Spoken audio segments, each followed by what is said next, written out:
with Hayes, Noodles, and the O-Dog on TSN 1050.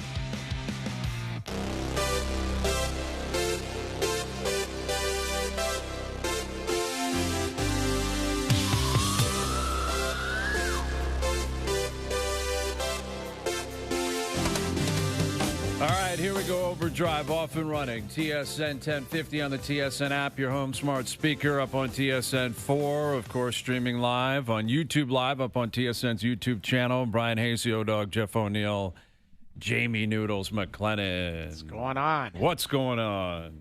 Are we coming up with a new nickname for our new boy in town? I saw you had something last night, Hazy B, like savagery or something. Oh, my God. Stupid. You're like the grappler. You're already in the – is he Randy the Johnson? next Randy Johnson. Well, someone wrote me calling him the Macho Man Trey is Savage, and I like that. I do think Macho Man works. I think it works. So? It's you're playing off Savage, right? You're playing off that, and he looked real good. I was doing Jay last night, and Jay brought this up. Because I had kind of an eerie kind of experience because I was watching the game. I was watching him pitch. I had a crazy night at my house last night. I'll tell you about it and how it's going to put me in a really bad place this weekend. I'm watching the game, and I'm kind of in the kitchen, and I'm helping out my oldest daughter, and I look over, and I'm like, oh, Bryson DeChambeau's at the game. Like, I caught Savage's side profile. He is a dead ringer for Bryson. He looks identical to Bryson DeChambeau. And I don't know if you picked up on that. I'm not sure how you couldn't because you're a big golf fan. But I'm like, that's Bryson. And maybe that could be his nickname. Maybe he's DeChambeau. Maybe he goes by Bryson. Maybe he's the Macho Man. I gotta be honest with you, I didn't pick that up at all. You just have no idea what I'm talking about. I hate to dump on that little idea, but I didn't see that at all. Well, then I don't think you know what you're talking about. You don't frankly. think he's a doppelganger? That's doppelganger for DeChambeau. Well, I don't want to put work on Joe from the Bridges plate, but there might be, if we could get a still of both of them, maybe there's something we can tie there. Like yes. I don't, listen, I know what DeChambeau looks like because I love his social media, so I'm always watching his shots and stuff, his trick shots. I didn't pick that up either. Well, you two are idiots, son. But then I will fully admit. Vision sometimes problems. You have just this vision, and you're the only person that I'm not alone. It was Jay that brought it up, too. Like, it dawned on me, and then Jay was doing something during a show last night, and something on doppelgangers, and he mentioned it first. He's like, don't you think he looks like Bryson? I said, absolutely he does. Early Bryson with the goofy hat, like the early goofy hat Bryson days. Okay. Now, Bryson is a little thicker than him, isn't he? Well, he is now. I can't get away from the facial hair. Like, I don't remember Bryson with the facial hair. You got to remove the facial hair. Clearly, the facial hair. There you're already starting. So now you got to remove the facial hair. Yeah, but just, like, it's not like if everyone, like, one guy has a beard, they don't all look the same. You know, ZZ Top isn't the same as Robert Redford back in the day, R.I.P. Yes, R.I.P. for Robert Redford. But you know what I'm saying? Just because you have a beard doesn't mean that everyone looks the same if they have a beard. Like, I get you Savage has facial hair and Bryson doesn't, but you two are idiots, man. There's no other way to put it. You're idiots. But if those guys shave a beard and they've got a weasel chin or something, or like some sort of an ass chin, it completely changes what the face looks like. Look at the picture of you Savage on the screen right now. You're telling me that's not Bryson? The way he's tilted his head kind of upwards a little bit. I can see the head tilt. I'll give you that. But again, I didn't even pay it. I didn't put two and two together. Now you've got me thinking I've got to look for it. But it wasn't like it's his complete doppelganger. It's not an exact doppelganger, but it's close. We got John Schneider joining us in an hour. We'll ask Schneider. He's the deciding vote. Yes, he's a big golfer. He loves golf. Yeah. I would be willing to put a guarantee on this one. Really? I'll put a guarantee on it. I'll present it to Schneider, and he'll say, absolutely. First time I met him, I said, that's Bryson DeChambeau. That's my guess. Okay. Well, we'll ask him in an hour. Listen, he was awesome. He looked regardless great last Bryson night. Or not. Looked calm and cool. How tall is he? He looks lanky, like really long on big boy, funky delivery. Yeah. You know, got himself out of a jam in the first inning. It's so cool to see the parents up there. His dad's crying when he's coming out of the game. Yeah, that was awesome. It's goofy that it's at a spring training facility. Time out. He does, Hayes. I'm sorry. He does. Identical, right? Yeah. Well, not identical. But he like looks like Bryson. Yeah, the way he tilts his head and he looks and he's got that, if you get rid of the facial hair, he could be like his somewhat of a twin brother. Thank you. Okay. See? Thank you. Talked them into it. You talked them into it. I mean, I just need to see their faces side by side. We will. Then we can let the masses. It should be a poll question. Okay. Do they look like each other? And see what people weigh in on. All right. We're jamming up Joe from the bridge. I should have known that we were going to get to this. I wasn't anticipating it 2 minutes into the show. There it is. The profile, again, that's a Liv Bryson. You got to go back to like the Rocket Mortgage win in 2018 or something. Now you're reaching, dude. You got to go deep into the archives for Bryson. Both elite athletes. How about we just start with there and what type of like comparisons are you going to draw to this guy? Like, who does he pitch like? Like, what do he seems like you said, a unique delivery. That top to bottom slider, man, is sicko. Like, crazy. Yeah, awesome stuff. Well, they were kind of comparing his delivery to Verlander, which, again, that is a grappler stretch, right? Like, we can't be bringing up Verlander and Randy Johnson and all that kind of stuff. He's made one major league start, but it was very, very impressive. And, again, they're going to have to find a way to get him on the playoff roster. He's not currently eligible. In order for that to be an option for them, they're going to have to – see, there you go, Joe. That's Rocket Mortgage, win back in 2018, 2019. Yeah, I can see it. That looks very, very similar. There is some similarities. I think it's the jawline. Yes, that's what it is. That's exactly what it is. But to finish that thought, they're going to have to, if they want to, I guess, file. What is it? It's not a complaint. Like I'm not even sure how this whole thing works in terms of the team, and they got to ask the commissioner for permission, basically, to allow them to be a part of the playoff roster. It's one start. You don't want to put the cart too far before the horse, but really this is why you give him this opportunity. So maybe he gets another start, or maybe you put him in the bullpen a couple of times and he can accrue some innings, and you can get a feel on whether or not he'll be comfortable in this situation.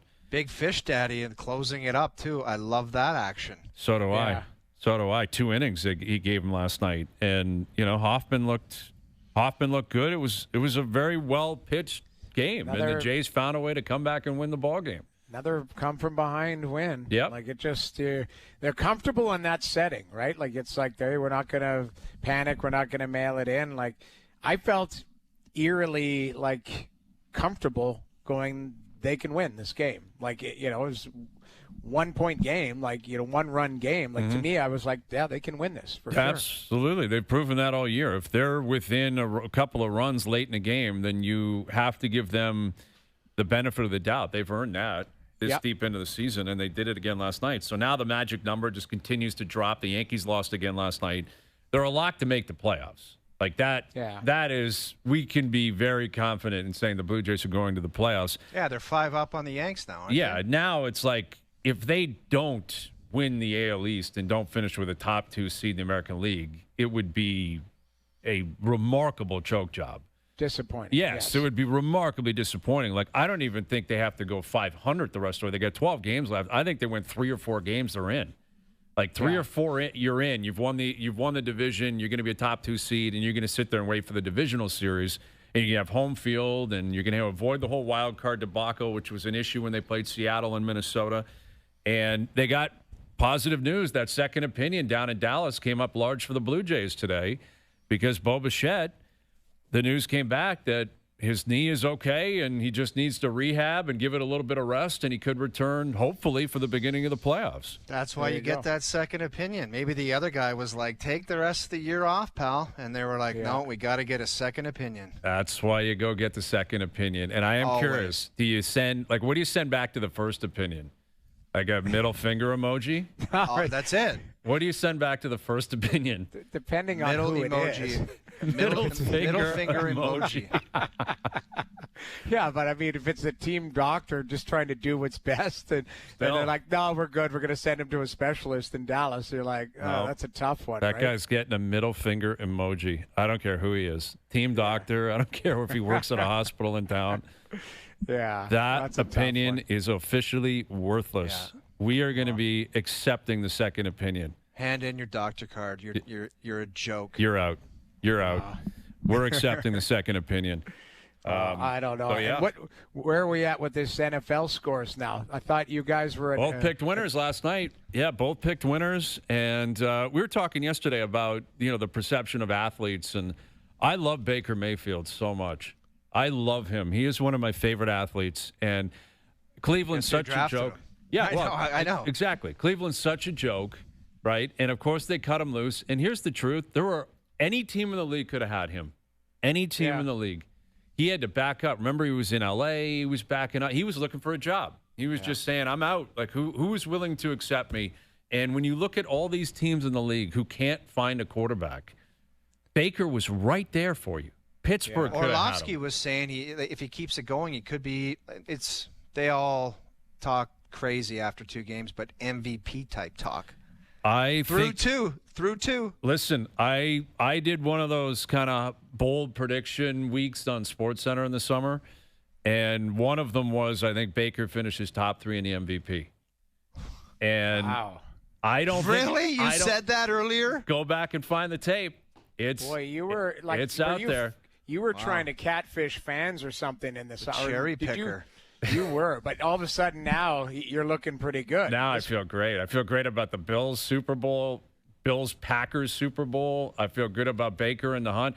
I don't think he's not going to win the MVP, but they're 2-0. I think they're going to run away with the NFC South. Again, the redemption story is always one that voters love, and he plays tough. Like, Baker gets hit, man. He got hit a lot last night. And he looked like he got injured the one time, and he popped right back up and was right in the guy's face chirping. He loves smack talking. It was. Now, I will say, my son's favorite quarterback has had a nice start to Justin the season. Herbert. Yes, he looks nice. Coaching. Harbaugh? You think so? Harbaugh knows what he's doing.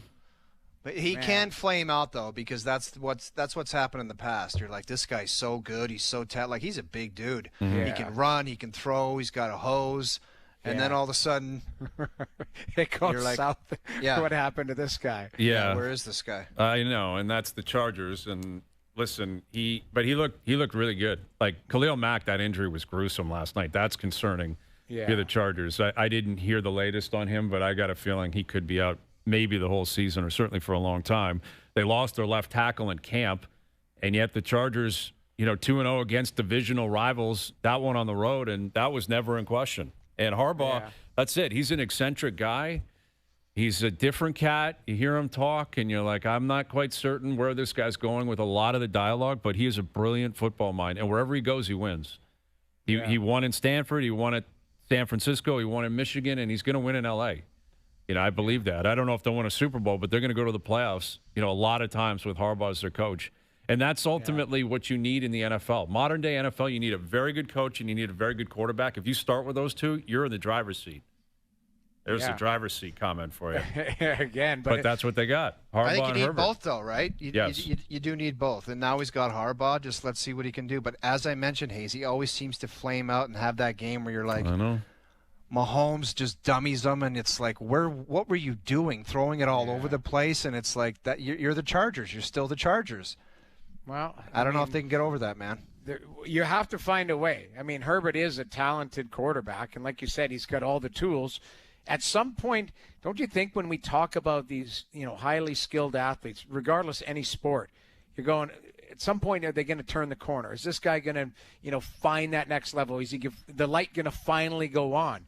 That's a list for you, Hayes. Top 5, athletes that the light is going to go on this season. That's a or great needs to go on. Well, needs to go on or could I think I'm doing my top 50 list. Like, can Connor Bedard be in my top 50? I did the classic sneak in number. 50, I put him right at 50, yeah, which is such a gutless. Like, I included him. He was in my. He was in there. But I had him at 50. So I look at this and I go, there's all these uber talented. I hear you guys say that guy is unbelievable. I just got to put it together. All of that. You look at all the sports. Herbert might be a guy that should be on that list. You're like, okay, if this guy could turn it on and the right coaching, the right team around him, maybe he's a guy that takes that next step to the next level. He's got everything you're looking for. Like, he's got mobility. He's got a rocket for an arm. He looks like an All-American, right? He's got the hair. He's 6'5". He's dating like a supermodel, superstar. He's got it all cooking. Yes. Yeah. Like this guy, I don't know if you guys were back yet when we were talking about him going on a date because he's dating Madison Beers, I think is her name. Isn't she like a sideline reporter or something? No. Madison Beers. She's a musician. Oh, so really? she's an influencer and an artist. I don't know which one comes first, but she's an influencer and an artist. This guy was buzzing around L.A., taking her out on a date. He had a leg sleeve on, like a leg sleeve and an arm sleeve, going on a date in L.A. with Madison Beer. Dude, what are you talking about? Was he like in sweats? Yes. It must have been like a morning coffee walk or something. I don't know what you're talking about. A leg sleeve. Define. Like what Iverson used to wear. Like what you see like basketball players wearing. Like so you're telling me he had a bar tee, jeans, and a leg sleeve? He was wearing like shorts and a T-shirt with a leg sleeve. One leg. And an arm. I think he had an arm sleeve. Correct me if I'm wrong, but this guy was basically dressed like Allen Iverson. And he's just cruising around L.A. with Madison Beer on his arm. Like, that's the guy that is dialed in for the season. If he's going on a date and he's thinking, I got to make sure my leg is in perfect condition. There he is. Yeah. That's a morning coffee walk. That's not a... why do you need a leg sleeve? Because he's just left the gym and he picked up donuts and stuff, and that's why he's got that stuff cooking. I don't know. She's got a bottle of wine, dude. It's not that early in the morning. That's a look right there. No, that's 4 o'clock in the afternoon. Yeah. And he's come from the field or whatever, and they're going to go for dinner or go for BYOB. They're going to like Nobu or something, and she's like, I'll pick up a bottle of red, and he's like, all right, I have my sleeve on, but let's go get after it. Why not just wear both legs in the black tights or whatever? Great question, Noodles. Or slip on a pair of pants. Yes, put a pair of sweat. Now listen, you can go joggers too. You can go joggers too. You don't need to slip. Listen, I'm not going to give that guy dating advice, and certainly not going to give him fashion advice. But it's unique. Like maybe it's a conversation piece where she's like, "Hey, what's up with your leg?" "Oh, I was, doing some squats and it's tweaked it a little bit." Yeah, maybe. Well, you think if you're a quarterback in the NFL, icebreakers are not really an issue for you. That's right. True. Like if you're Justin Herbert, I don't think you're too worried about breaking the ice. No. With anyone, let alone the girl you're currently dating. But you could maybe you never know. Maybe he's picking up points. Maybe he's planting the seed for later. He's like, hey, bad leg. There's only so much I can do. I don't know what he's up to. Yeah. Who knows? Very handsome guy. Yeah, Herbert was slinging it last night, and they're 2-0. And you look at the teams that are 0-2, and the Raiders aren't, but Houston is. Like, that's the crazy thing. I thought after last year they would circle back and figure it out this year. C.J. Stroud doesn't look that good. Doesn't have a lot of weapons down there. No, he doesn't. I thought that guy was going to be like the next one, man, after his rookie year. And by the way, what did you think of the chirping that Brady got? I think it's goofy. He's up there. Dude, in the it is. Coaching It's crazy. Yeah, I think it's just as goofy. I said it yesterday about the Indianapolis Colts owner, and I think it's equally as goofy that Brady during the game is in the coach's box, like listening and writing, taking down notes. Well, especially when he's privy to stuff doing the pre-scout meetings with the opposition now. Yeah. They're allowing him in those meetings. He looks like a healthy scratch. Just sitting in there with the giant headphones on. It looks like he does. He looks like a healthy scratch. He's healthy, and he's up there. He's in his suit, which is so unnecessary. And they gave him a clipboard and said, "Take, Yeah. Like, I want to see Mark Davis up there doing that. That's what I want to see, is Mark Davis up there with the headphones on, not connected to anything, and just looking around. That's something I support. The cord just hanging out, like not even connected. We need the top 5 owners, too. Like owners? Steve Ballmer's got to be somewhere in there, too. Big you put time. Steve Ballmer on the sidelines. I'll tell you what, Tom Brady and Mark Davis as co-owners has got to be the biggest juxtaposition in the history it's outrageous, of the world. Man. Like, Tom Brady must look at that guy in an elevator, if it's just the two of them going up there, just saying, white shirt, white pants, white leather belt, and white shoes with a Lloyd Christmas haircut. Like, what are you doing? And he must look at Brady saying, I'm like not even, am I in the same universe as this guy? Honestly, the idea of the two of them walking into a room together and there's just like a gorgeous secretary waiting there and it's like, there's Mark Davis, and there's Tom Brady. And Davis is the boss. He's the majority owner. He probably told part. Brady, "Hey, get up there, kid. Get up there. You want to be an owner? You want to be in the big time with me? Yeah. You got to get up there and watch the game from the coach's booth." What a pair. What a pair. There's an icebreaker. Who are you here with? Mark Davis. Yeah. Tom Brady. Yeah. Lloyd What a Christmas. wingman. Yeah. Mark Davis, the wingman. All right, John Schneider will join us in about 40 minutes after another big one last night. Trey Savage looked great. What's the plan for him moving forward? Bo Bichette got a very positive second opinion. What's the plan for Bo going forward? We'll get into that and more with John in just over 40 minutes. AEW's in London tomorrow. They're in town on Saturday. Big event down at Scotiabank. Adam Copeland will be in studio. Big Leaf fan. Get his take on the Leafs, right? Yeah. They're in camp starting tomorrow. So we'll catch up with Adam. We're looking forward to that. OverDrive continues. TSN 1050 and on the TSN app. Now, back to OverDrive with Hayes, Noodles, and the O-Dog. You think you know him? All right, big week for AEW. And obviously we know you can watch it on TSN. They're in London tomorrow night. You can see on TSN. And then this weekend on Saturday, AEW All Out at Scotiabank Arena on pay-per-view. And Adam Copeland's in the house. Great to see you, Adam. How you doing, man? Good. How are you? Good. This homecoming for you? Yeah. I mean, anytime we can get up here, it feels good. I was saying before, I got 20 Copelands coming to the show Saturday. So. That's always good. Nice. Yeah. That's always good. You got to do like when you put that guy in a headlock or something and just slam him against the desk or something. Before you Once we're off air. Yeah, anything to cause harm to that guy. On air. Yeah. How often do people ask you to do that? You'd be surprised. Like, or you know, like do an interview and it's like, so do a wrestling growl. I'm like, what? What am I, a trained monkey now? Like, I just go around growling? Just growl at me, Yeah. please. So I think things have changed. Yeah. We're kind of understanding what it actually is that we do. Well, I used to work with a guy, and they used to interview wrestlers and UFC fighters, and they had a UFC fighter come in and put him in a chokehold on the air, and he was choked out. Yeah. That's what happened. Yeah, he was out. And everyone was What like, were you expecting? that wasn't the best idea. Like, I've seen that immediately. too, where the guy's like, "Hey, can you put me out a little bit?" And it's like, what happens if it goes wrong? Right. Well, also, there's no put me out a little bit.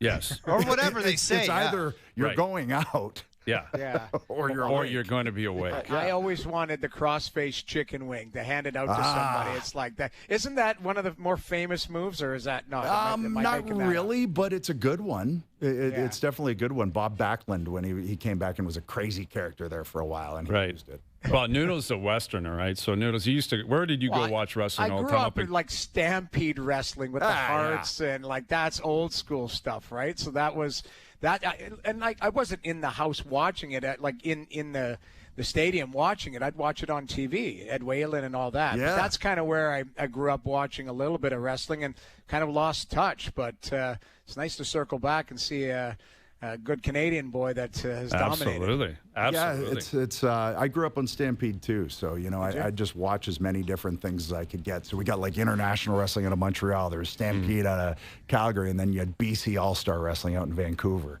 Right. So I watched all of it. That's awesome. Yeah, Adam Copeland. And I know you were at WrestleMania 6, right? And Yeah, I was there with my mullet and my Hulk Rules tank top, man. I was 11th row. They Yeah. actually were able to find pictures of it. Really? You've seen pictures of you? Yeah. Amazing. Because I was there. I remember I was there with my cousin. I was there, too. Yeah, you were there. Oh, we've talked Isn't that about crazy? it. It's such a connection for people in Toronto, I think, or Southern Ontario. Yeah. Like that Ultimate was Warrior, right? absolutely Warrior versus Hogan. Yep. Like I went in rooting for Hogan, and then once I got there, I turned. I'm like, I think I'm for the I think I'm for the Warrior tonight. Bandwagon. A total bandwagon. Total bandwagon.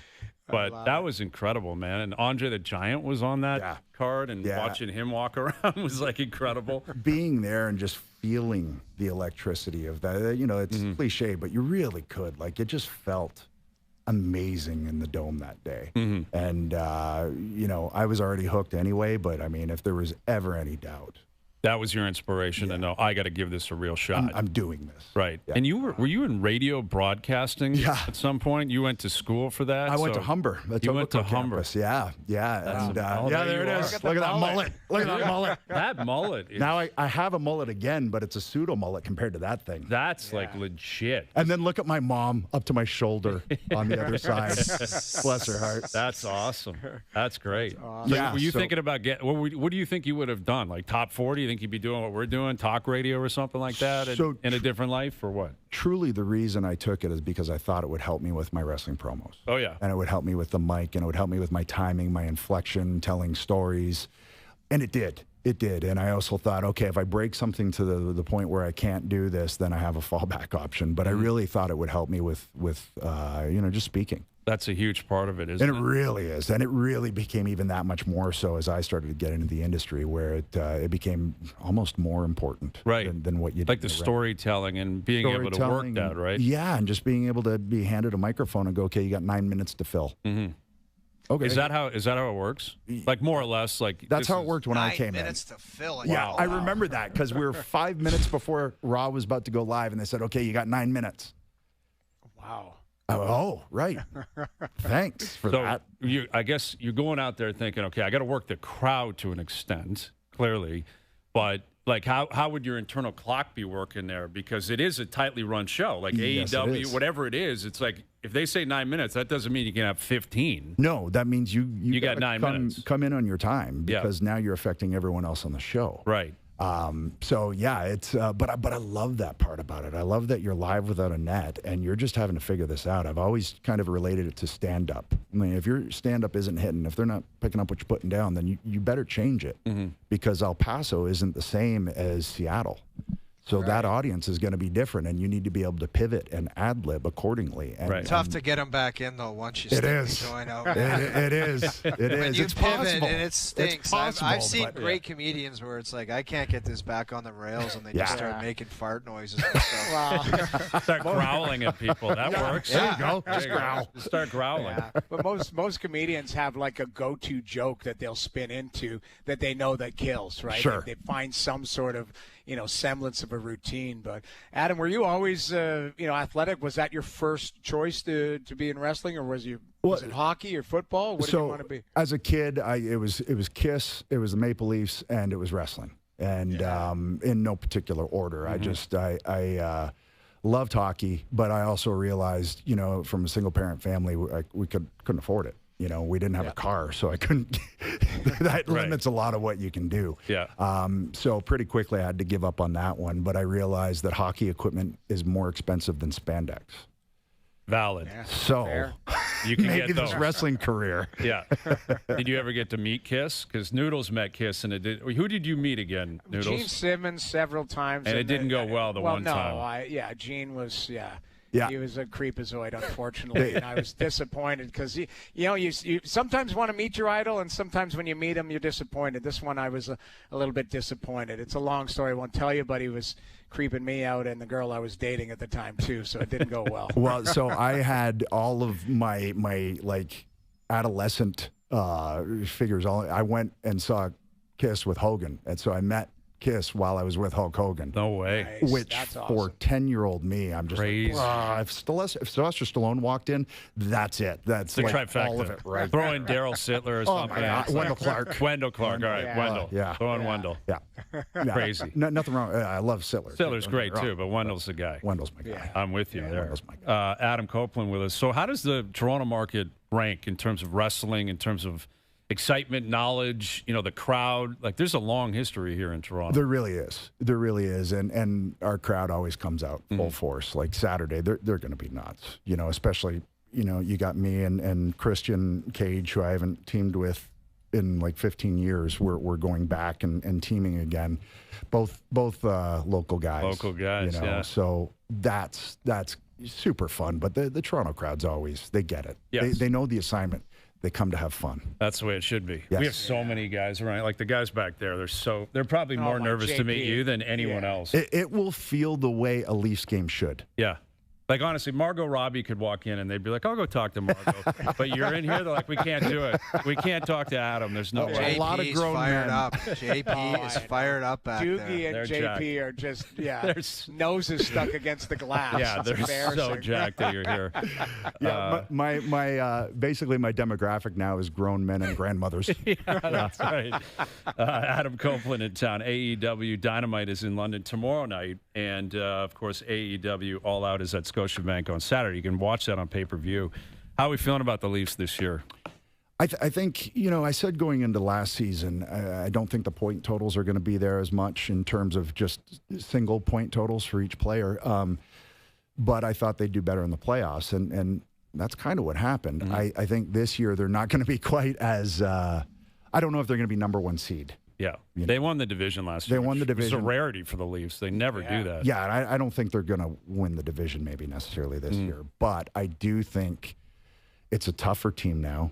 And on paper, it looks like a far tougher team to play in the playoffs. So, and it feels like you brought in guys that are already playing a Berube type game. So maybe there's not as much buy-in to have to worry about. And I feel like the rest of the locker room has. Yep. You watch, though, if they don't score goals, all the goal-scoring nerds are going to be like, oh, you got your Berube style, but now they can't score, no Mitch, and they can't put it in the net. That's coming. Oh, it's absolutely coming. Like it just a lousy fan base at times. Like there's no way around it. I'm part of it. But yeah, it's they're loved, right? So with love comes hate, I guess. Yeah. But so I think they're going to do better in the playoffs. I really do. And I feel like, Boston has now been put in the rear view. Yes, they have. I feel like You're right Tampa about has that. been put in the rear view, although they're still kind of there. But One team, man. Florida, man. Florida. It's Florida. And they're the then same hopefully team. there's not exactly. Yeah. They're still the same team, but Same hopefully team. there's not a fallout or a dump after that. Right. And now you run up against Vegas or the Avalanche, and it's like they just steamroll you. We'll take it, though. Get to the Cup final. Right. Figure that out. Right. Figure that out once you get to the Cup final. It's great. I mean, camp's open tomorrow. Yeah. And you were down there for playoff games, and Yeah, and it felt like a playoff game. amazing. And it felt like a playoff atmosphere, and I think part of that was Ottawa too. But it felt exciting. That was there big. wasn't a lot of suits in the bottom level. Yeah. It was actual Yeah. like Leafs jerseys and Funny how that happened. right. Like it's a different. There's you with Joe Bowen and Bonesy going into his final year calling Leaf games. Yeah. It's incredible. Just an unbelievable career. And it's great, man. We got hockey back. We got AEW in town. You can't beat it. I mean, It'd be outstanding. It's a pretty good week. Absolutely. Pretty good week. Yeah, Absolutely. I'm slightly excited. Well, good luck tomorrow night in London, and then Saturday, AEW All Out at Scotiabank. Again, you can watch it on pay-per-view. Great seeing you, man. Thanks for doing this. Thanks, guys. Thanks for having me. You I always got it. wanted to be on the show. Absolutely. Anytime you want to come on, you come on, man. The door's wide open. Absolutely. There he is, Adam Copeland. All right, guys, you can come in and meet him. Oh, my come God. on Right in. there he is. Everyone can come in and say hi now. Pictures and handshakes. All right, OverDrive continues. John Schneider coming up at 5, TSN 1050 and on TSN 4. Pacific Nations Cup on TSN and TSN Plus. Now, back to OverDrive with Hayes, Noodles, and the O-Dog.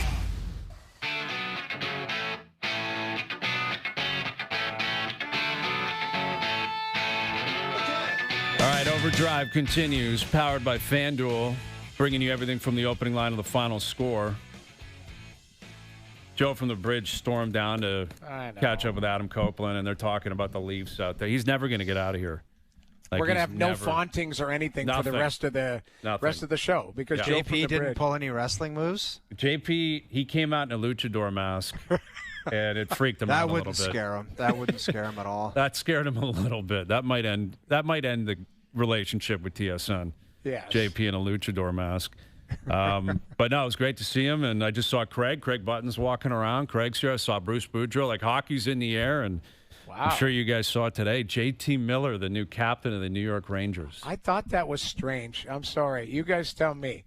Like that, they're just. I know. mean, you want the intensity, Noodles, but when he's behind the net yelling at guys of where to go, and he's got a fiery side to him, and it's just where is that going to go as far as leadership? I do respect it because you're right. He's a really good player, and he comes to play every night. Like, he is an intense guy. Yeah. But it's not like he's been there 10 years. They brought him in at the deadline. Like, there's no long history. Like, okay, this is the next in line for the captain. It's like, okay, we need a captain, and you're the guy. Like, I don't know what Adam Fox is like, but that to me it was like, okay, Fox has been there for a while. But I think they were so tired of the soft and the skill, and it's like we need to have one guy that's going to lead the charge. And at least the one thing you can say about the guy, he's going to bring it most nights. He might go over the edge a little bit sometimes, but at least he brings it. Yeah, that's it. I think that's basically what they're saying. Like, his DNA is what they're looking for. You know, they're looking for intensity. And my angle is always about the Vancouver side of things, where Elias Pettersson looks like the complete opposite of JT Miller. Like, just he is exactly. I've never heard him raise his voice. I've never you seen hardly him hear play his with voice. intensity. Period. Yeah, exactly. Right. And obviously that was like such a massive story last year, that the two of them and how public it got, and it got to the point where Miller just had to go, and he gets to New York. And it's kind of like the Dion Phaneuf scenario, where Dion, I don't think was pushed out of Calgary. I don't believe that was what happened. But remember when Dion showed up in Toronto, it was like, that's the guy. This is who we've been looking for. Big personality. Exactly. Walks right in. I got the music on. We're going out. Yeah. We're doing this. We're doing that. We're going for dinners. And that's JT Miller. You know, Miller just walked in there and made an impression immediately. And well, you know what? It's a quick turn, though, for the Rangers to move to him. It is. You're right. The one thing is he can't hide who he is, which is a big personality, a strong personality. And when you look at how that team is constructed, Zibanejad is quiet guy, DJ, really laid back. Panarin, not a big personality. Funny, well-liked, but, seems like a quiet dressing room. That's the one thing I did hear from people that are close to the organization. That dressing room, you could hear a pin drop. So maybe Miller comes in, he's disruptor. I think the one thing they did, Trouba was a good leader there. Like they do miss a big hardened guy like that. Man, they couldn't wait to get rid of that guy. They could. They found that one to ran be him weird. out of town. Just ran him out of town. And listen, there was times he didn't play well. I get it. Like you have to look at the product on the ice, not just the person being a good guy and all of that type of stuff. But man, they made some moves where I don't know if their team is better. Like Trouba had to go. Who else had to go? Well, the Kako, K'Andre Miller. They moved off. Miller. Like they moved off some guys where you're like. They moved off some stiffness is what they moved off of, man. Like K'Andre Miller, Kreider, Trouba. It's like, let's see what you got, fellas, because the other guys never showed up in the big moments. So what are you going to do now? Yeah, that's a fascinating team for me. There's a couple. Adam said he thinks Boston is, gone. I don't. I think Boston might have a resurgence, to be honest. To what extent, and at the expense of who in the Atlantic? I don't know. Resurgence? I think Boston is going to be pushing for a playoff spot this year. Like, that's the thing. The Atlantic is going to be a problem for a lot of people because I don't think listen, Buffalo is probably the worst team in the Atlantic, but if they end up having a good season, you never know. They might take points off of people. It's a separate conversation. Well, but it's an important one, though, because you're right. I mean, the Rangers are in the Metro, and it's obviously they missed the playoffs, though, last year. Right, but you look at it as Shesterkin didn't have a great season. Fox didn't have a good season. Zibanejad, their top players had down seasons. Are they going to have 2 down seasons in a row, or are they going to get their act together? That's a fascinating case study for me. Vancouver is one, and Boston is the other. Well, Boston, Swayman just never got it together. Right. It just never happened for him, and he's much better than the way he played last year. McAvoy was hurt. Yes, and Lindholm was hurt. And Lindholm was hurt. So those are 2 of your top 4 defensemen.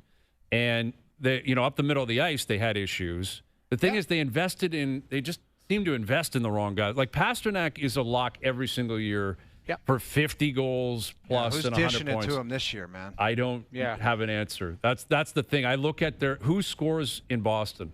Who is outside of Pasternak? Yeah, exactly. That's where I struggled to see it. I love McAvoy. I think Swayman will be better, clearly. Yeah. But who is scoring goals in Boston? And if they're going in, then who's coming out? Ottawa, Montreal, I don't know. Toronto, Tampa.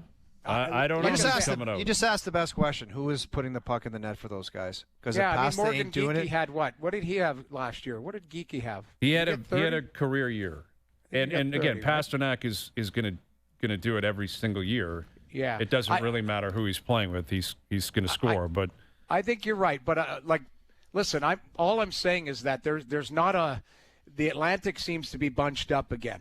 And I still believe it's going to be 5 from the Atlantic and 3 from the Metro. But the Rangers could probably make things very difficult if they have a good season. Vancouver, Boston, I think, is a team that if they get health, they're better than what they showed. They bottomed out last year, obviously. I think it's going to be wildly fascinating to see, who has good seasons. Mm-hmm. At some point, we talked about it earlier. Like, does Buffalo put it together? I'll believe it when I see it. I can't entertain it. I can't even have that's one I'm willing to just be shocked by and say, didn't see that coming, as opposed to being bold and trying to predict it. Which is fair, because they haven't, for 14 years. And Detroit's the same thing, Noodles. I don't think Detroit's a playoff team. No. I don't see Detroit or Buffalo. Well, they got the goaltender from Anaheim, but is that going to put him over the top? Yeah. What's he done in Anaheim the last 5 years? Nothing. I have no idea. He's been rumored to be traded for 10. Right. Yeah. No, listen, again, they have to prove everybody wrong. They are going to earn their preseason rankings because of what we've seen in the past.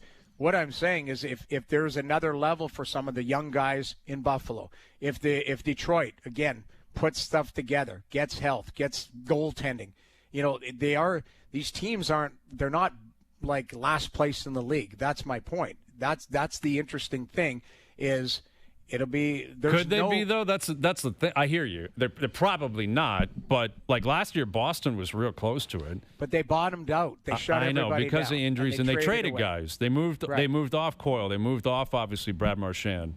Right. But and they moved off Brandon Carlo and others. But I don't know. I look up the middle of the ice there. I don't know.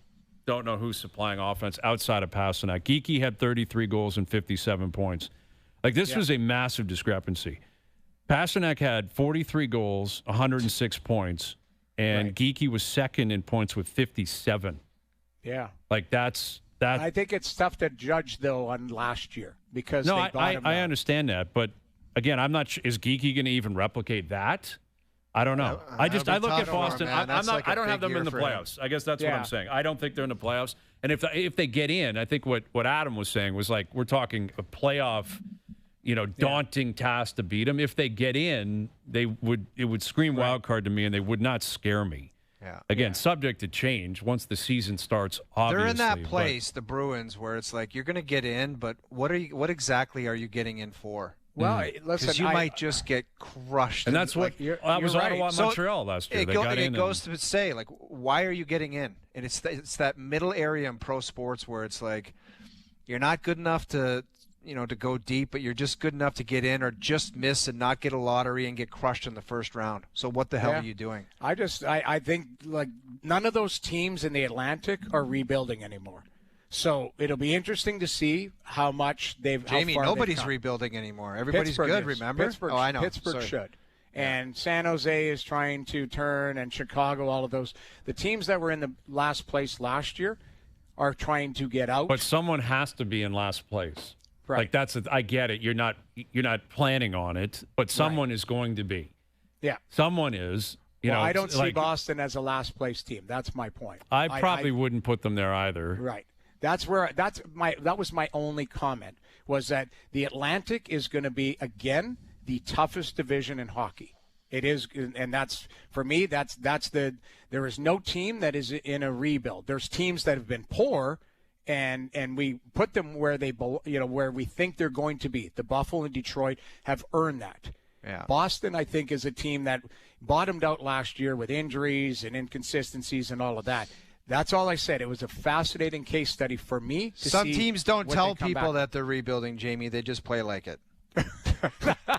Well, that's true. They're like, we're gonna make the playoffs this year. Oh, you are this year, okay. Well, and then they go out there and they play like the worst team in the league. Well, yeah, exactly. Like, So why tell people that you are? Why would Philadelphia's not doing anything? That's in the Metro though. Like you're right, I know, but I'm just saying, like Philly, Pittsburgh, the Islanders. What are they with Patrick Waugh and no Lou anymore? I don't know exactly what they think they're going to be. And again, that's traded Dobson, which was unique. You know, like that. That Dobson's a good player. Like, you know, Montreal got a hell of a player there. They did. That was kind of a sneaky move along all of this. Like, you know, Noah Dobson to Montreal to add to that group. Like, right. And I think playing in Canada will give him that little bit of zip because he's kind of, not that he's mild-mannered, but he can be a little bit quiet at times. Like, if he can get that kind of oomph to him, Jamie, I think he'll be he'll be a real stud because he can shoot it, he can move it, he can play the point in the power play. I don't know who's going to be, if there's enough puck out there for him and Lane Hudson. Yeah. Well, that Gooley's a hell of a player too. He is awesome. I love that guy. He plays in all situations, tough, can shoot it. I love him too. Got to stay healthy. He seems to be hurt a lot, but yes, you're right. Like the Habs are in a good place. Like the Habs, they got Demidov for a full season, and I think another year of Ottawa. We'll see if they get better, can build off of that. If the goalie can stay healthy, like there's lots of storylines. We haven't even dove in really to the hockey yet. We'll have to get into it as it approaches because it's game on tomorrow, right, or the next day. Well, they're all in camp as of tomorrow, and by the weekend though they're playing games. It Saturday. happens very, very quickly. How you have like 2 days of skates and then it's go time. You're already through all the rookie camps and whatever. Like there's some interesting plays with rookies, playing in the rookie camp, even though you kind of know they're going to play on the team. I don't like it. Like if I'm Demidov, I'm like, you really want me to play in this rookie game? Right. I would like the nod to say, you don't have that much experience, but we like you enough as a player, and everybody kind of thinks you're a stud, so maybe you don't need to go to the rookie camp. That's my only point about him, or players like that. Like you really need him dancing around. I mean, it was great for the fans, but that's what it was ultimately. Maybe it was a little nugget for the fans, where it's like, okay, here's your Demidov, watch the dangle. It's great though, until somebody goes knee on knee with him. We saw that last year. Didn't that Pare kid? Well, that was with Patrick Laine, yeah. Exactly. Like that's the stuff there. You're like, there's a fine line between letting somebody play and then being concerned about somebody who's not going to play in the league hitting them. There were some pretty good fights in that rookie camp. There were some pretty good tilts because that's where you see fights. Like if the rookies are trying to stand out. The vets, once you get to camp, they're not looking to fight. But the rookies who are trying to make an impact and make the Marlies or Laval or whatever, they're out there looking for fights. Exactly. And there were 2 or 3 that were like, man, they were speed bagging. They were like good tilts. Impressive. All right, hour 2 coming up. Confirm or deny at 5:30. John Schneider on Jays Rays tonight. What did he make of Trey Savage last night? And the second opinion for Bo Bichette being positive. OverDrive continues, TSN 1050 and on the TSN app.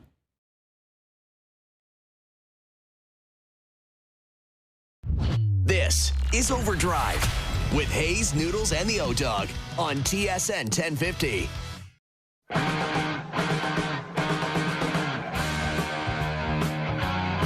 Hour 2 OverDrive continues, powered by FanDuel, bringing you everything from the opening line to the final score. Confirm or deny later in the hour. John Schneider coming up here in a few moments. He's got to be pretty jacked up. Like if you had all the categories that a manager or coach would want in a team, like the ability to just stick with it and get it done, got to be right at the top of the list. Definitely.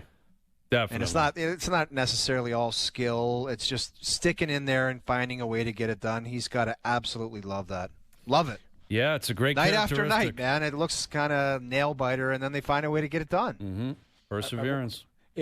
I wonder. I mean, we should ask him. Did he expect this out of Springer coming into the season? I mean, Springer's had an unbelievable season. Like, how is he doing it? Like, he's going to hit 30-plus home runs. Well, I think, was it the other day he turned 36? It was on his birthday, the other day. That's right. He's a hell of a player, and you knew he was.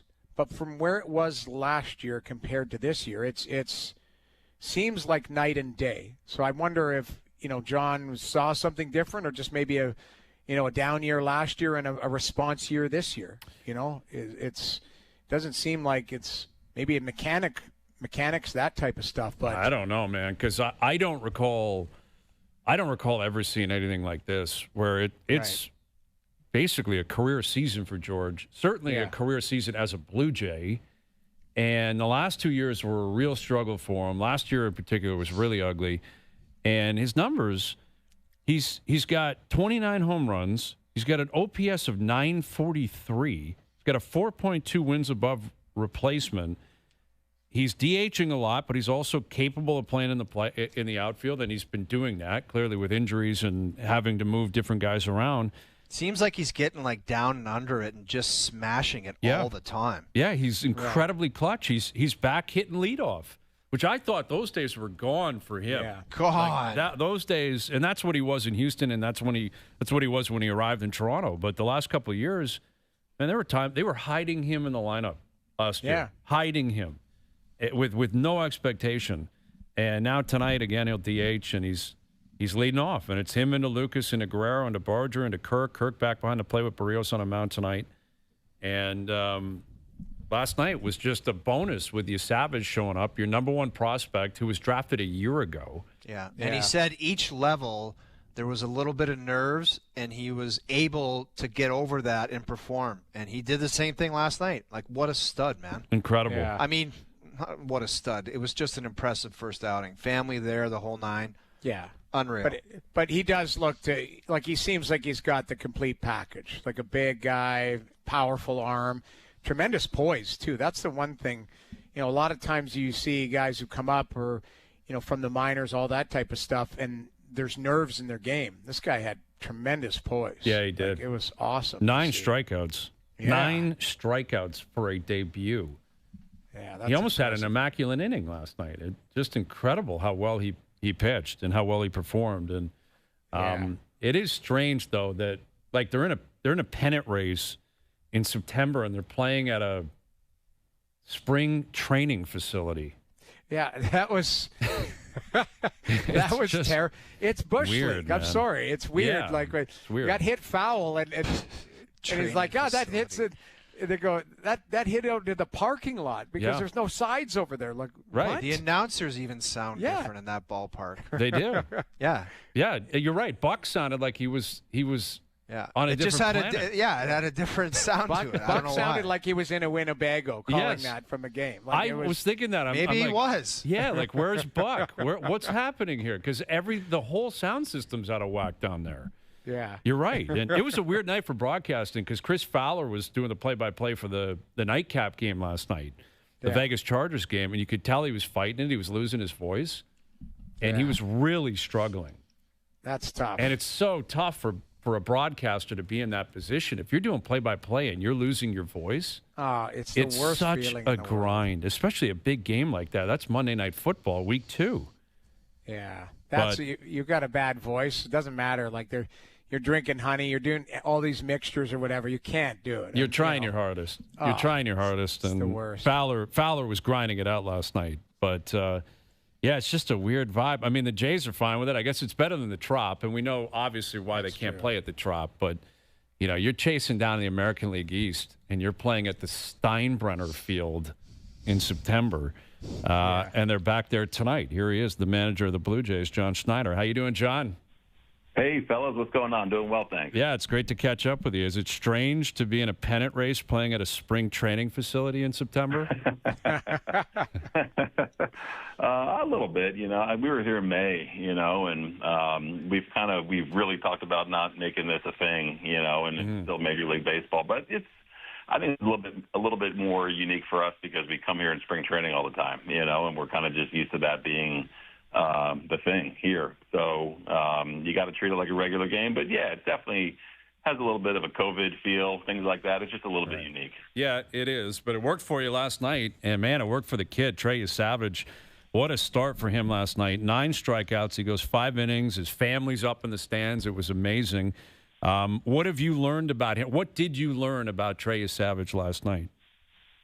Man, you don't want to say not much that you didn't know, right? We didn't really know him for a kid that was drafted last year, but he handled the whole day extremely well. And I think with each inning that passed, as he came off the mound, he seemed to kind of take a deep breath each time, and kind of settle into pitching. But what we learned about him was he's pretty cool. He's pretty collected, and obviously can miss some bats. That's kind of the driving factor of bringing him up here, and he's got a unique delivery, unique arsenal, and hitters don't see that kind of release point very often. It's pretty well documented. So he went right after hitters, which was something we preached to him. Just let your stuff play in the zone. Really couldn't have asked for much more than what he did last night. Yeah, it was pretty incredible to watch. And naturally, people are, putting the cart before the horse. Like, all right, playoffs a few weeks away.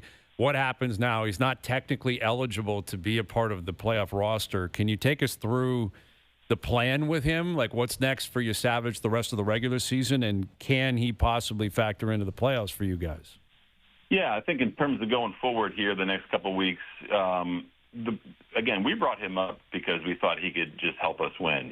He's done both, starting, relieving this year in the minors. We kind of did that deliberately with him in the last month and a half or so. And we're still kind of working through what the next outing is, whether it's starting or, could be coming out of the pen. We're just trying to win as many games as we can and think that Trey can be a part of that, obviously. So how that unfolds, we'll see. We'll see how everyone else in the rotation kind of goes and make that decision in a couple days. And then as far as the postseason, he's I know it's weird. I think the written rule is you have to get an exemption from the commissioner, and it is very, very likely that will happen. I think the most recent example was Jackson Jobe in Detroit last year, guy that was in their system but didn't come up before, till after the 1st of September, and he was on their postseason roster. So that's part of our thinking too. Obviously, we called him up hoping that he was going to perform up to his ability, and then if that's the case, hopefully help us in some way, shape, or form.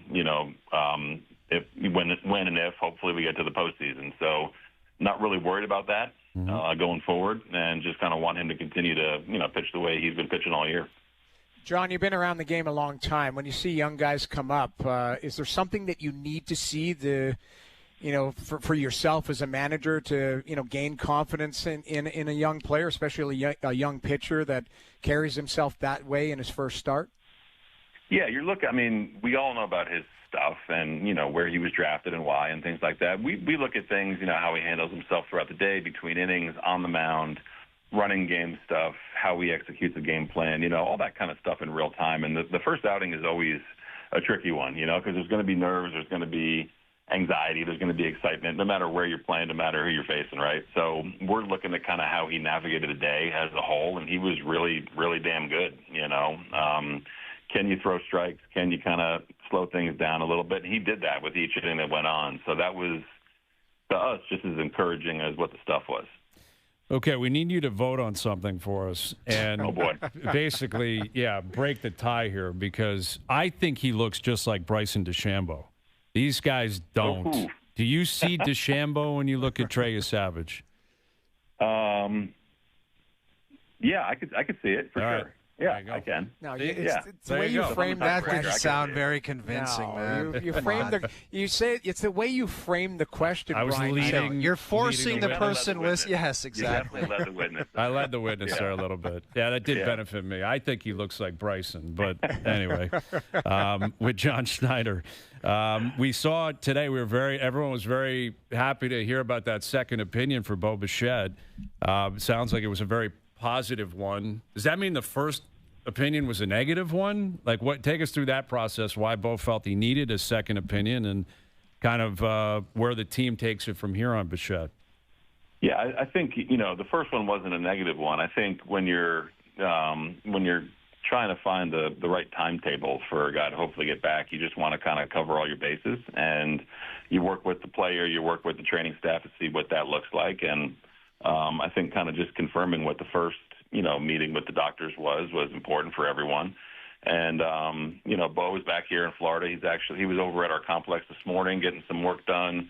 And he should be over here any minute, basically, I think, around 5:30, and be back with us and hopefully continue to progress forward. Again, it was the news that I think we were expecting, but kind of wanted to just make sure. And, there's still no definitive timetable on it, right? Mm-hmm. But I think he's going to do everything in his power to get back as soon as he can. Is it a scenario with Bichette where, in order for him to return, he's going to play short, or is a DH an option for Bo? And if so, how complicated can that make things, come playoff time or down the stretch if he's simply only available to you as a DH? Yeah, I think we'll get more of a feel on that once he starts ramping up some activity. I think the goal is, if you can be ready to play short and kind of get us back to like a regular roster that we've been, deploying all year, that'd be great. But when you're talking about the caliber of hitter that he is, I think that if that comes first, I'll definitely take that, and you can work around that. When you're talking about a guy that's leading our team in RBIs and is really productive in the middle of our order, we're just going to kind of weigh it out and know that Bo will put in the work to get ready to do as much as he can. So when we get to that point, we'll make that decision. But I would take Bo Bichette's bat in the lineup over a lot of people in this game, So if that's the case, great. If he's ready to play short, great. John, did you see this type of season coming out of George Springer? I'd be lying to you if I said yeah. I think that we definitely expected George to be better than he was last year, right? I mean, I know that I probably took some heat last year saying there's a lot of things that we still think he can do, and it's a down year for him.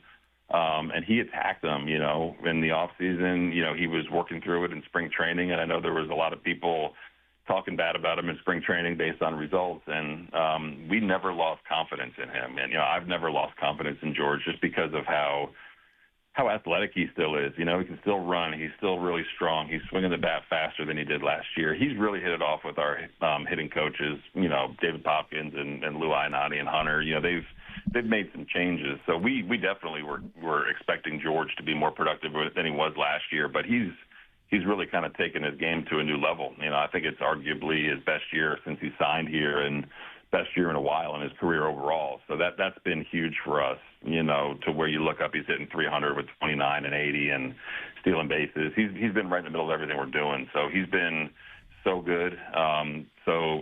Again, when you're projecting, do you project that? Yeah, probably not for a guy who's just getting older by the day, but he's been so consistent all year and such a big part of what we're doing. Schneids, for the checklist for Skip or a coach, like the clutch gene and just sticking with it and hanging in games, like how much do you love watching that, the way your guys are finding ways to get it done on a nightly basis? It's funny, I feel like we should just, spot a team one run in the first and then start the game, Yeah.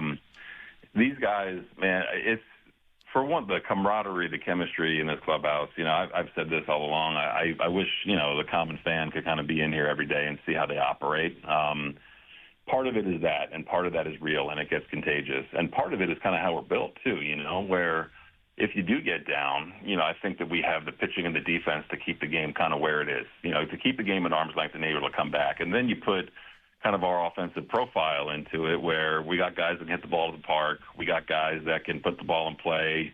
We got guys that can run the bases. It's a pretty sustainable thing to do. Now, coming from behind, it's stressful. You don't love it, but I think that we have done it enough to where when you're in those situations, guys are confident that they can do it because we've done it so much, So it's awesome to see them turn the page to the next thing every single day this series. And I'm talking inning by inning, pitch by pitch, and just focusing on what is important in that moment. That was my biggest message to them in spring training was what's important now, and figure out what is important right now and go do it and move on to the next thing. So they've done a phenomenal job of it all year. And hopefully we can have a little bit of leeway here with the scores or getting ahead as opposed to falling behind. But they just don't quit, and they really believe in one another.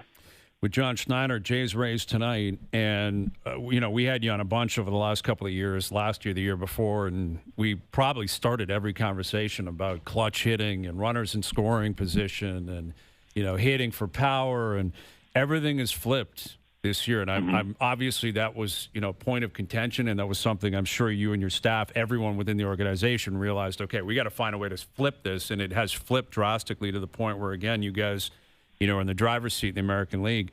What was the plan, and how has it worked out so well for you guys? Where again, you've had such clutch hitting all year, and it was such an issue the previous 2 years. Yeah, I think our personnel has changed a little bit. I think that we realized over the past couple of years that we have guys that have been here, guys that we brought in, guys that we've developed that make a lot of contact. So within that, we kind of leaned into how do you make better contact last year. And then looking at how we were going to be built this year, you kind of say, okay, we're a team that's probably going to make enough contact to move the ball forward. So it starts with game planning. And I think a lot of credit goes to Pop and Lou and Hunter.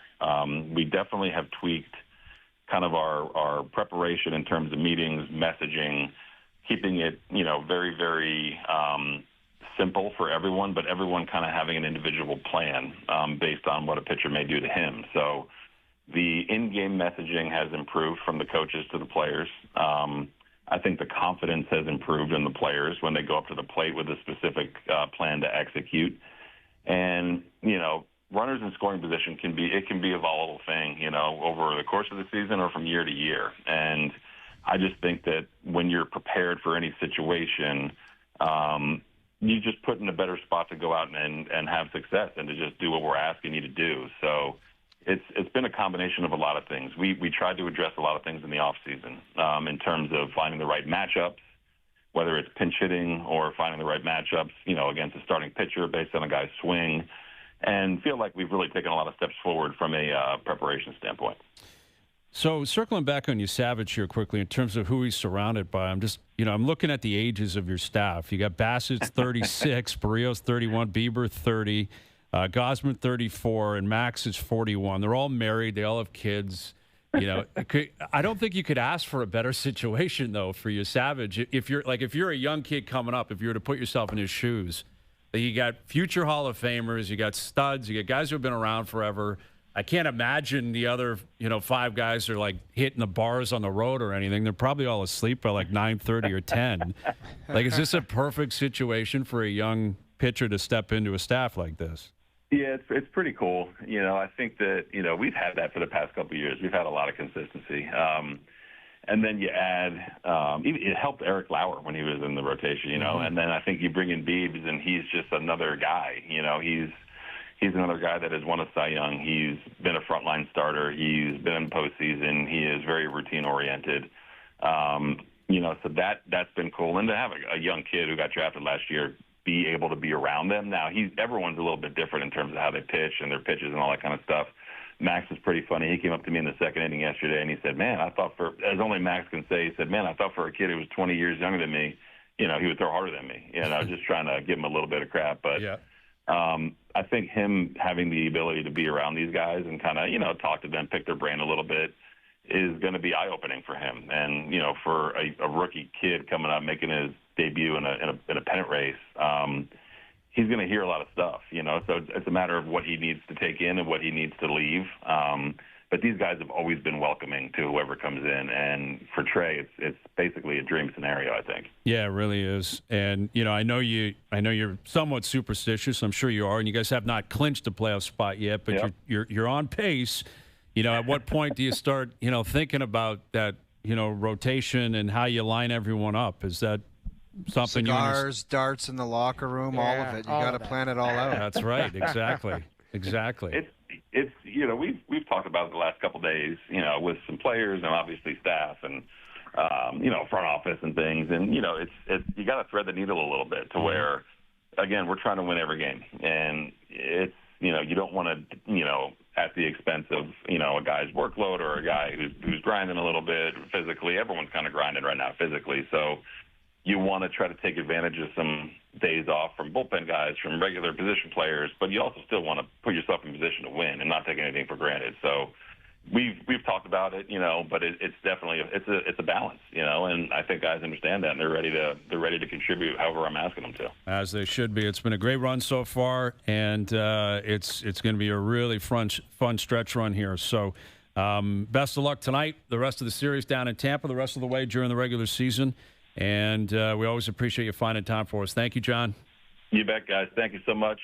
Looking forward to getting home, too, back in front of our fans, man. They've been amazing. Absolutely. Can't wait to see you. Thanks, John. Appreciate it. Thanks, guys. All right, appreciate it. John Schneider, joining us here on the Maple Toyota Hotline. Drive the built-in Canada fuel-efficient, fun-to-drive Toyota RAV4. Gas or hybrid models available. Visit mapletoyota.com. He didn't believe you.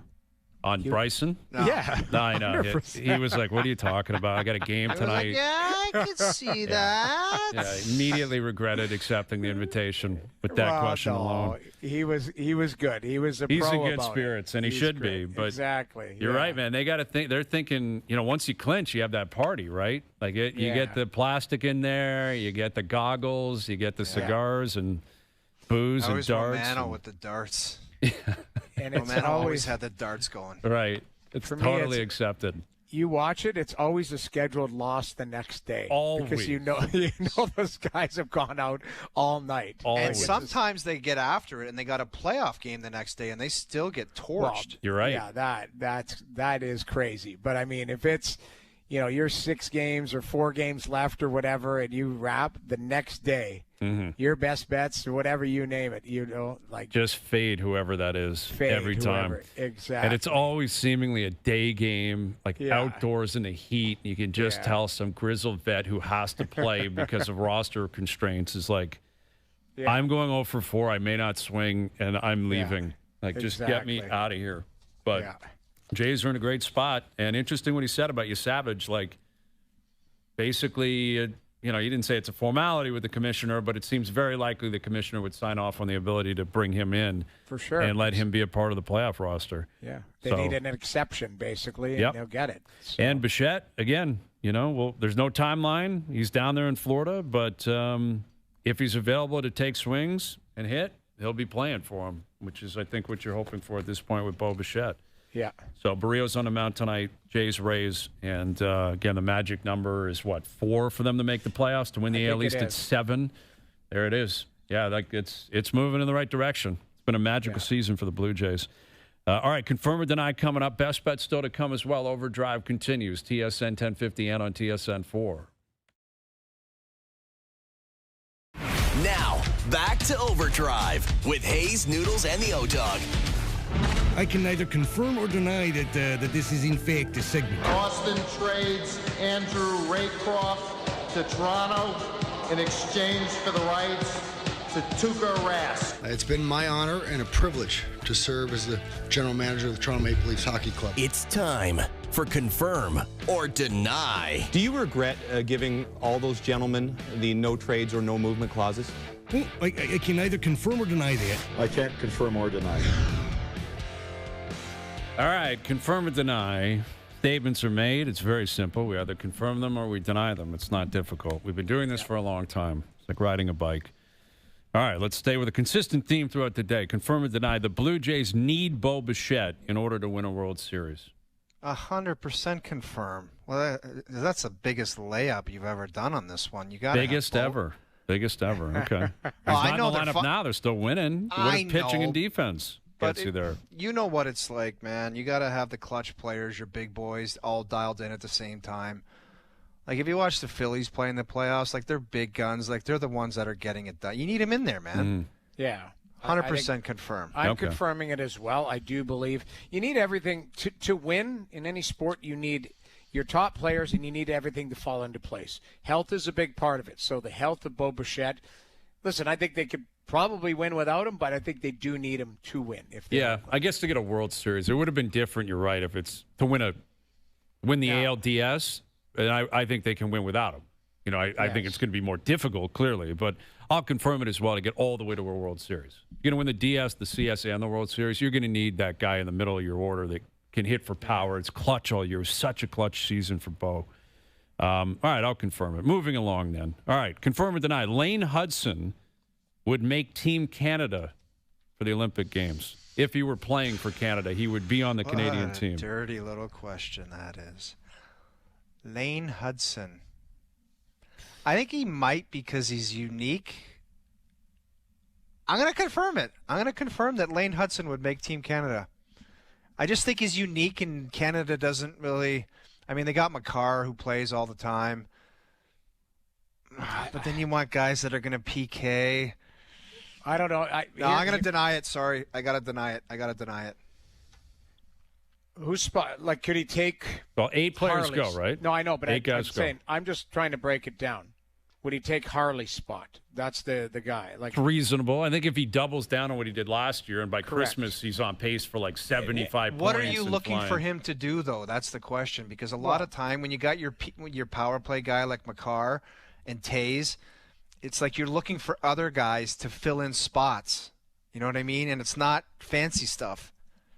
yeah, I also think that a guy like Bouchard might push his way in there. You know what I mean? There was a time where we were calling them the hut player, or what was it? What did you have him? The hut. If there was a hut with the top 5 defensemen, Bouchard was in it. At that point. Now, he certainly didn't have a great regular season last year, but he did play well in the playoffs when they needed him. So I think he might stick his nose in there for sure. He's so good, Lane Hudson. He's a great really player. good. I just, like I say, who's coming out? That's, you know how, Hayes, you always say, like, who's coming out? Like, who comes off for his spot? Like, Well, Harley would be the only guy. Yeah, Harley, is Sanheim, is I was going to say Parayko. Sanheim.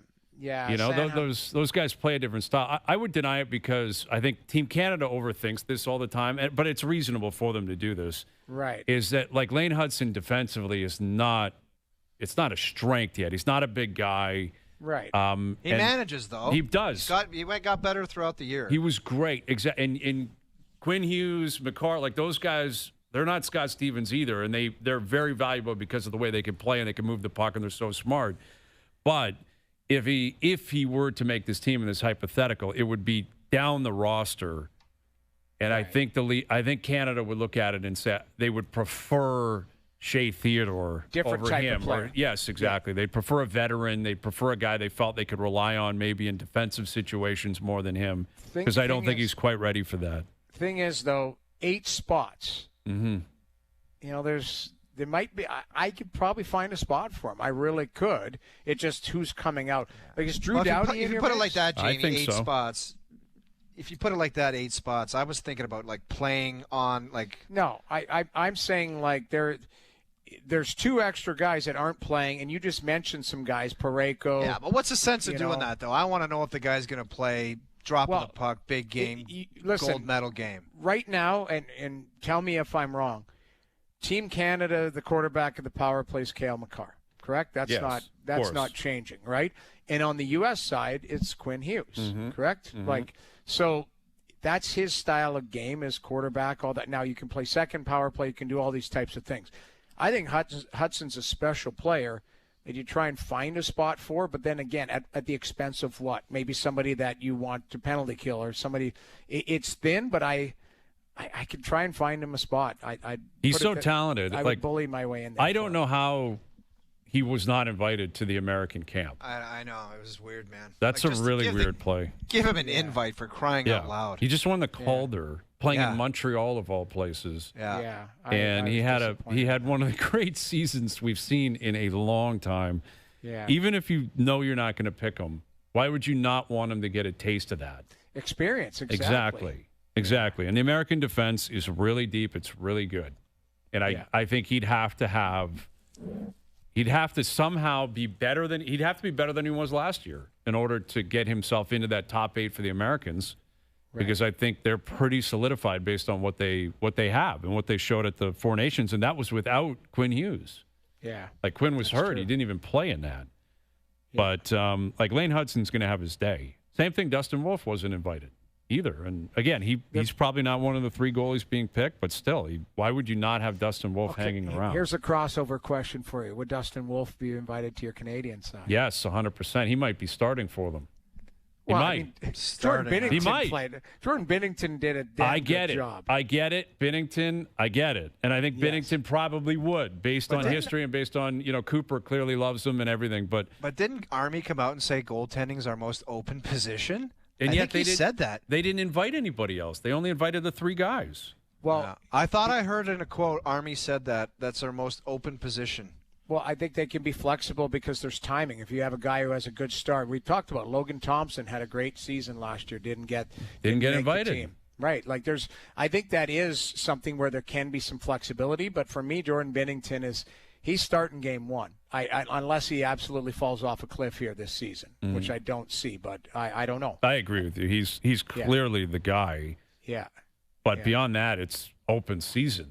Why would Aiden Hill be a lock to make the team, or Montembeault be a lock to make the team? I don't think agree. they would be, or they should be. All right, confirm or deny with the Lane Hudson theme here. The Montreal Canadiens will make the playoffs this season. I'm going to confirm that one. I think they're just building in the right direction. They always say the right things. We're not in a rush. We're just kind of. I think the Demidov kid might be really good. I think they're going to make the playoffs.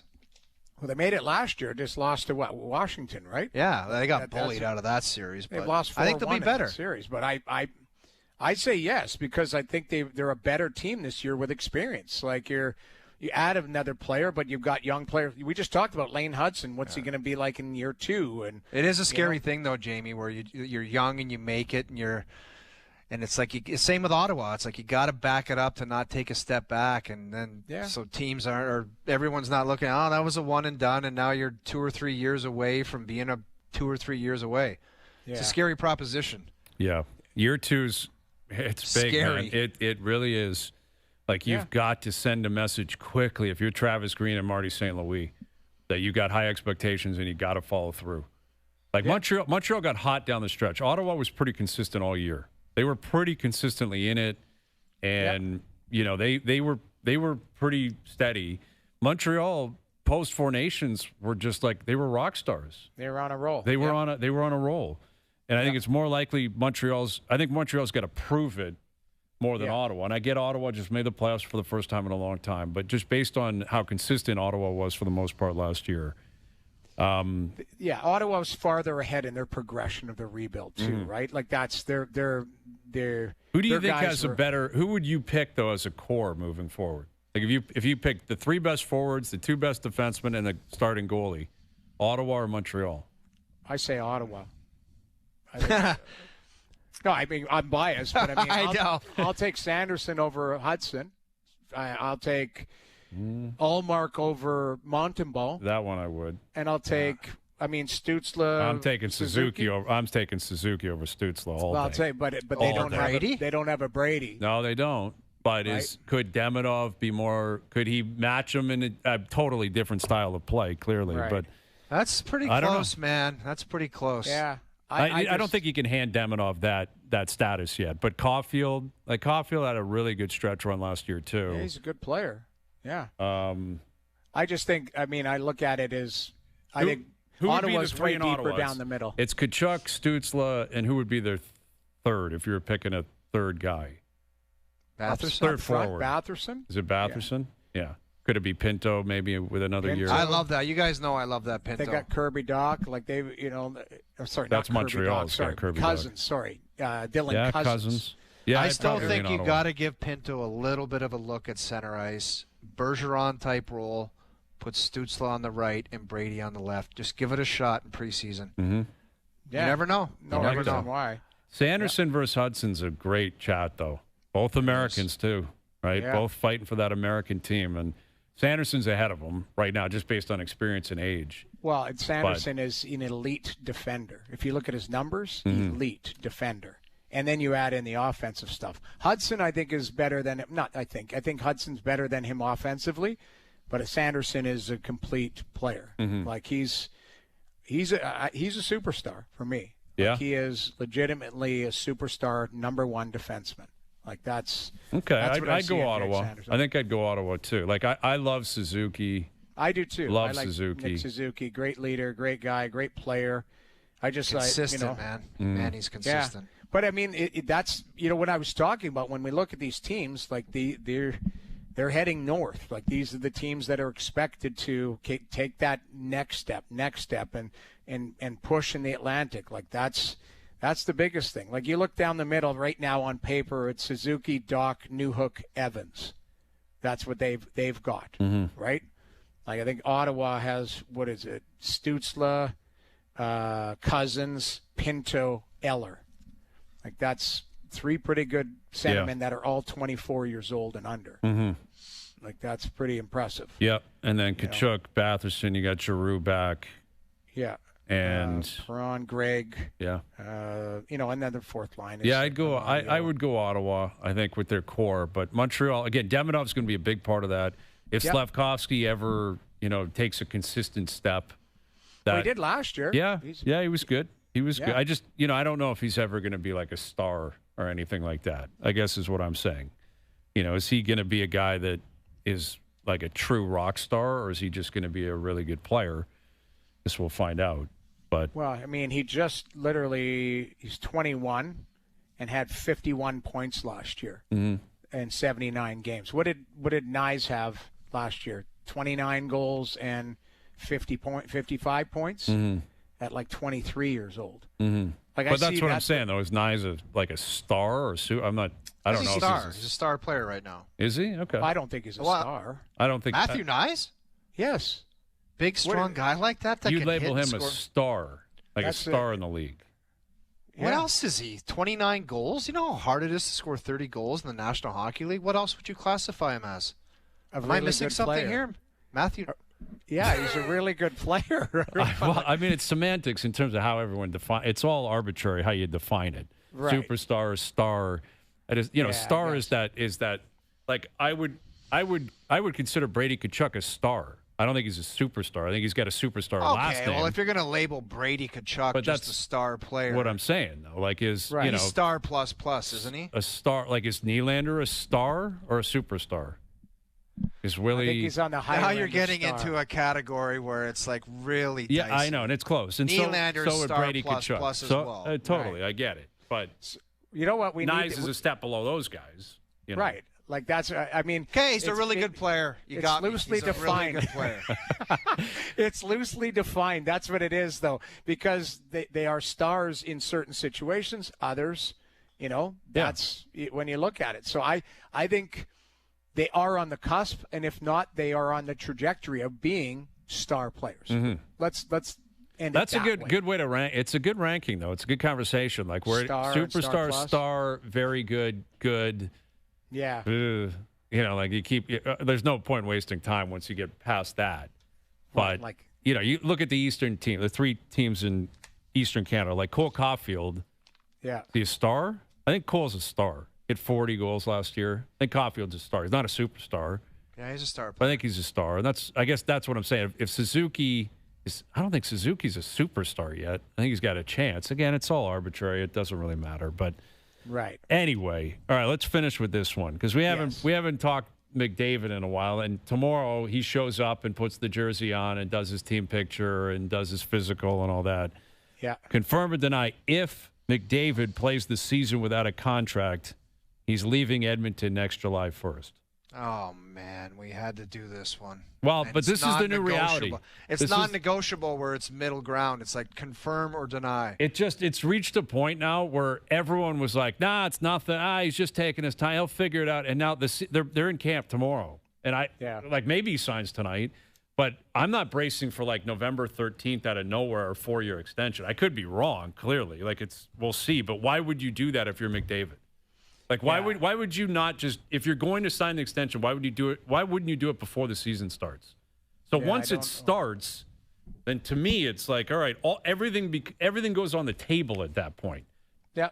Doesn't mean he's leaving, but it seemed to me, and I think we all agreed 3 or 4 months ago, I thought just formality, he'll sign an extension, whatever it is, and that's what's going to happen. You start the year and you play out the year without one, and you get closer to July 1st, it has to be on the table this guy's leaving.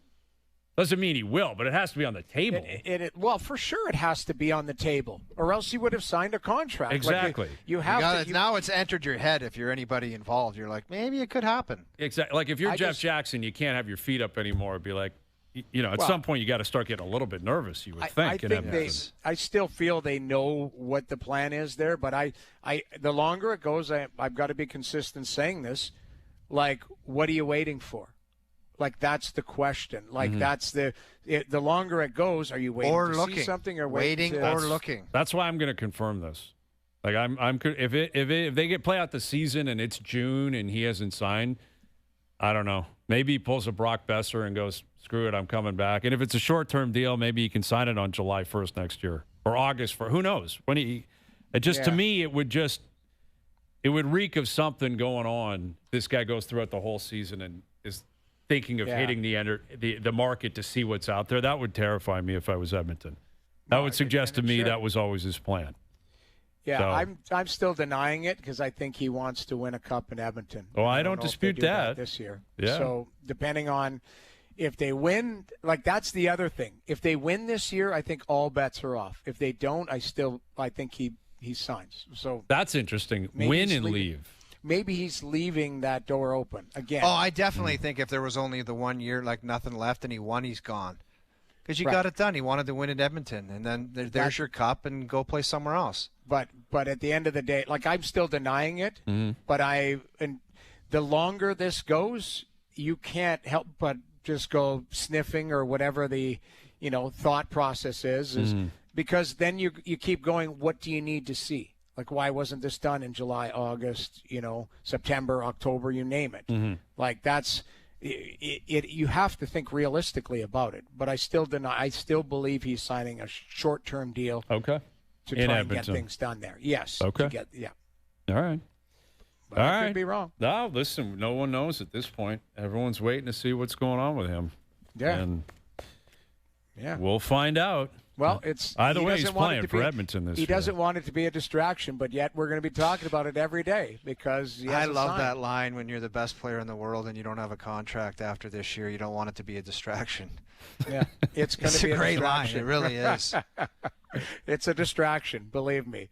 And I'm, especially in a market like any Canadian market. But Edmonton is so hockey crazy. The team's been so good for 2 years. It's McDavid.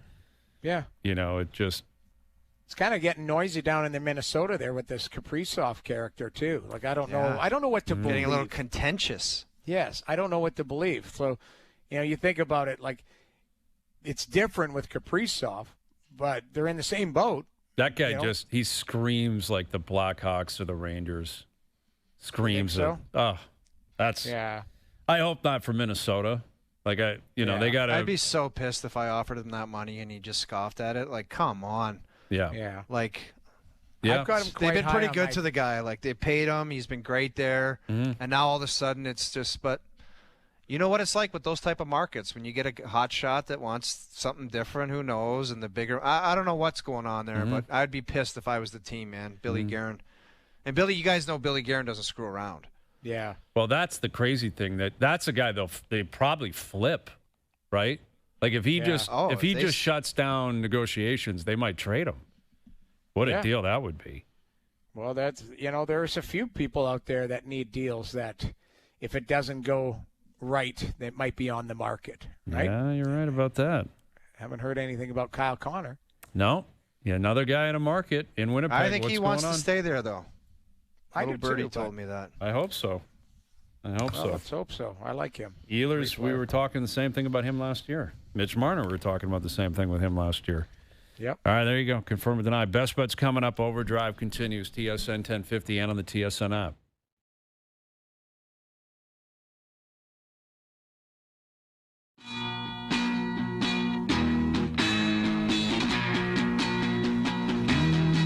All right, Best Bets powered by FanDuel. Make your picks and assemble a same-game parlay in seconds on the FanDuel Sportsbook app. I'm on the Jays tonight.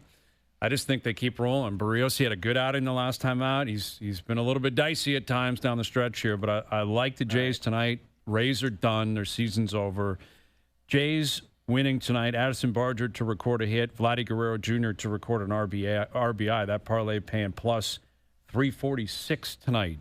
Best Bets powered by FanDuel. First inning means as much as the ninth when you bet baseball on the FanDuel Sportsbook app. Please play responsibly, 18 plus, physically located in Ontario. Couple of wins last night for Hazenbrough and Owen Wilson. Chargers winning and the Bucks winning. So the both parties seem to board well. Thursday nighters, Bills, Dolphins. Oh, my word. Who gets to pick? Us? We get the pick. Oh, no. Come on. Well, the spread's going to be ridiculous, though. What do you think the spread is? It going to be 15 points? Oh, I think it's got to be 13.5 by now. That's usually a sneaky little number. Like, can they beat them by 2 touchdowns? I haven't looked at it, but I'm guessing that's around where it is. And a lot of people thinking this could be it for Mike McDaniel.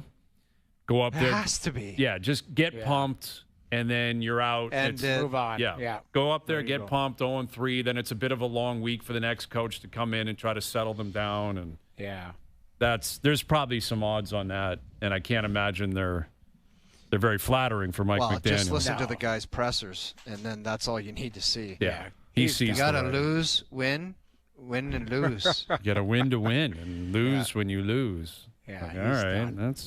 That's motivating for the boys, I'm sure. No, it's no good. Yeah, I feel pretty good about the Bills being 3-0 after week 3. Pretty good about that. Yeah. Anyway, great stuff today. Adam Copeland, great to catch up with him. Big Leaf fan. Awesome to see him. John Schneider joining us today. Jays Rays tonight. Leafs are in camp starting this week. It's going to be a great week. We got the Ryder Cup right around the corner. It's going to be an awesome month. Thanks to everyone behind the scenes for helping out. We appreciate it. Everyone for tuning in today. TV, radio, podcast, web, up on YouTube, live on TSN's YouTube channel. We're out of here. Enjoy your evenings. Enjoy the games tonight. We're back tomorrow at... JP and the Edge go toe-to-toe on Saturday night. 4 p.m.? We'll chat then.